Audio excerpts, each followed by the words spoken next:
ആളുകൾ ഇതിൽ ഒപ്പിടുന്നില്ല, ആളുകൾ വരുന്നില്ല, ആളുകൾ പല കാരണങ്ങളാൽ തെറ്റിപ്പോകുന്നു. ഞാൻ ഇന്നത്തെ കണക്ക് വായിക്കാം.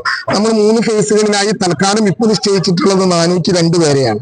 അതിൽ ഓപ്ഷൻ തന്നവർ 343 പേരാണ്. ആ ഓപ്ഷൻ തന്നവരിൽ 258 പേർ ടൗൺഷിപ്പിലേക്ക് വരാനുള്ള തയ്യാറെടുപ്പ് പറഞ്ഞു. സാമ്പത്തികമായി പണം കിട്ടിയാൽ മതി എന്ന് 85 ആളുകൾ പറഞ്ഞു. 59 ആളുകൾ കൂടി ബാക്കിയുണ്ട്. അവര് രണ്ടും വേണ്ട എന്ന് പറഞ്ഞവരല്ല. അവര് ഇക്കാര്യത്തിൽ ഒരു തീരുമാനമെടുക്കാൻ കുടുംബപരമായ ചില ആലോചനകൾക്കൊക്കെ വേണ്ടി വെച്ചവരാണ്. അവർ കൂടി ഒരു തീരുമാനം എടുത്തു കഴിഞ്ഞാൽ ഈ ലിസ്റ്റുമായി ബന്ധപ്പെട്ട കാര്യങ്ങൾ തീരും. എന്നാൽ ഇതോടൊപ്പം തന്നെ ഈ ലിസ്റ്റിൽ പരാതി കൊടുത്തവരുണ്ട്, ആ പരാതിയിൽ തീർപ്പാക്കാൻ ബാക്കിയുള്ളതുണ്ട്. എന്നാൽ സെക്കൻഡ് ഓപ്ഷനായി പരാതി സംസ്ഥാന സർക്കാരിന് സമർപ്പിക്കുന്നവരുണ്ട്. അതിൽ DDMA എടുത്ത മാനദണ്ഡങ്ങൾക്കനുസരിച്ചിട്ടുള്ള കാര്യങ്ങളിൽ ഉൾപ്പെടാതെ പോയിട്ടുണ്ടോ എന്ന് ആദ്യം പരിശോധിക്കും. അതുണ്ടെങ്കിൽ അക്കാര്യത്തിൽ ഒരു തീരുമാനമെടുക്കും. അതല്ലാതെ മനുഷ്യത്വപരമായി ഈ കാര്യത്തിൽ എന്തെല്ലാമാണ് സർക്കാരിന് ചെയ്യാൻ കഴിയുന്നത് എന്ന കാര്യങ്ങൾ കൂടി തുടർന്നും പരിശോധിക്കും.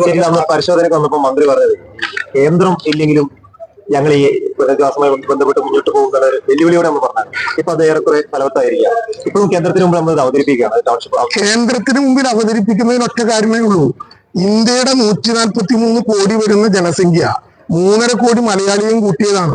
3.5 കോടി മലയാളിക്ക് അനുസരിക്കാൻ വേറെ ഭരണഘടനയില്ല. 3.5 കോടി മലയാളിയെ നിയന്ത്രിക്കാൻ വേറെ കേന്ദ്ര ഗവൺമെന്റ് ഇല്ല. ഒറ്റ കേന്ദ്ര ഗവൺമെന്റേ ഉള്ളൂ. അതിൽ കേരളം കൂടി ഉൾപ്പെട്ടിട്ടുണ്ട്. അത് കേരളത്തിന്റെ അവകാശമാണ്. ഞാൻ അന്ന് പറഞ്ഞതിൽ നിന്ന് വ്യത്യസ്തമായി പറയാൻ ഒന്നുമില്ല. കേന്ദ്ര ഗവൺമെന്റിനോട് ഈ ആവശ്യം ഉന്നയിച്ചുകൊണ്ടേയിരിക്കും. അത് കേരളത്തിന്റെ ആവശ്യമാണ്. ഇപ്പൊ ഉദാഹരണത്തിന് നമ്മുടെ കടങ്ങൾ ഇവിടെ ലിസ്റ്റ് തയ്യാറാക്കി. എന്റെ ഒറ്റയടിക്കുള്ള ധാരണ ഓർമ്മ ശരിയാണെങ്കിൽ 759 വീടുകളിലായി 1275ഓളം ലോണുകളാണിപ്പോ ഈ മേപ്പാടി പ്രദേശത്തുള്ള ആളുകളുടെ കടങ്ങളായി നിൽക്കുന്നത്. കേരള ബാങ്കിന്റെ കടങ്ങൾ ഗവൺമെന്റ് എഴുതി തള്ളി. ഈ കടങ്ങളുടെ 30 കോടി 66 ലക്ഷം രൂപയോളം വരുന്ന സംഖ്യയാണ്. സർക്കാർ എന്തുകൊണ്ടാണ് 13 തന്നെ സെക്ഷൻ 13 തന്നെ ഉപയോഗിക്കണം എന്ന് പറയുന്നത്? ആ 13 ഉപയോഗിച്ചാൽ പിന്നെ അത് സിവിൽ സ്കോറിനെ ബാധിക്കില്ല. അല്ലാതെ കടങ്ങളിൽ പെട്ടവനെ ഒറ്റപ്പെടുത്തില്ല ഒരു കാരണവശാലും. അവന്റെ ബാധ്യതയായി ദുരന്തഘട്ടത്തിലെല്ലാം നഷ്ടപ്പെട്ട ദുരന്തബാധിതനെ ഇനി കടത്തിന്റെ നടുവിലേക്ക് കൂടി തള്ളിവിടില്ല ഗവൺമെന്റ്. അത് ഗവൺമെന്റ് നൽകുന്ന ഉറപ്പാണ്. പക്ഷെ അതിൽ സെക്ഷൻ 13 അനുസരിച്ച് ദുരന്ത ബാധിതരായവർക്ക് വേണ്ടി ഇത്തരമൊരു വകുപ്പ് HLC കൂടി ഒരു മിനിറ്റ്സ് ഉണ്ടാക്കിയാൽ തീരുമെന്നിരിക്കെ എന്തിനാണ് കേരളത്തിനോട് ഈ ക്രൂരത? കേരളത്തിൽ പണം കൊടുത്ത് തീർക്കാനുള്ള പ്രശ്നം മാത്രമല്ല, അങ്ങനെ പണം കൊടുത്താലും സിബിൽ സ്കോർ ബാക്കി നിൽക്കും.